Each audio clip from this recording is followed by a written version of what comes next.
बिस्मिल्लाहिर्रहमानिर्रहीम। इय्याका नअबुदु व इय्याका नस्तईन। मेरे तमाम देखने वाले सुनने वाले बहन भाइयों को मेरी तरफ से अस्सलाम वालेकुम। आज हम आपको मूंग की दाल के समोसे बनाना सिखाएंगे।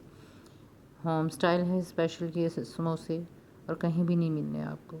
मूंग की दाल पैकेट वाली लेनी है, निमको वाली, दूसरी कच्ची दाल नहीं लेनी। मूंग दाल 1 कप,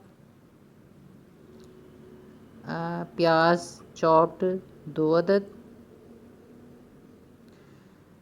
हरी मिर्चें 4 अदद चॉप्ड कटी हुई, लेमन 2 अदद, नमक 1 चुटकी,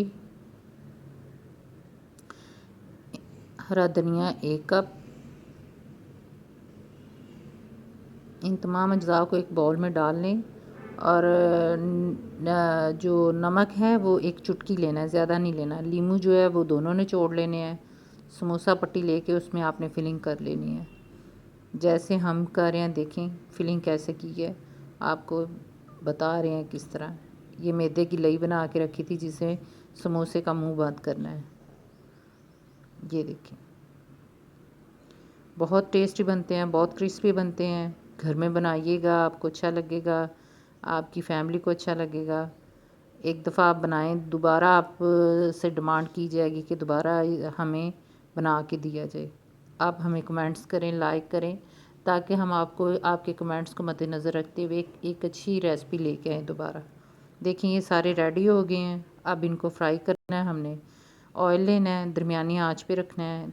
समोसों को डाल के फ्राई कर लें। तमाम समोसे जब फ्राई हो जाएंगे तो निकाल लीजिएगा। आंच को तेज़ नहीं करना, दरमियानी आंच पे ही रखना है बस।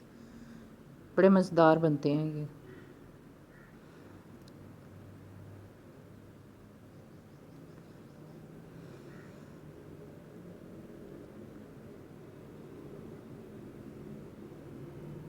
हाँ जी, लीजिए तैयार हो गए हैं। ये दही वाली जो चटनी हमने हरे धनिया की बनाई थी वो है, और साथ जो है आलू बुखारा इमली की चटनी बनाई थी उसके साथ हमने सर्व किया है। बहुत टेस्टी लगते हैं इनके साथ। हमारे पेज को लाइक करें, सब्सक्राइब करें और कमेंट्स करें। और हाँ, इसके साथ ही हमें इजाज़त दें एक अच्छी दुआ के साथ।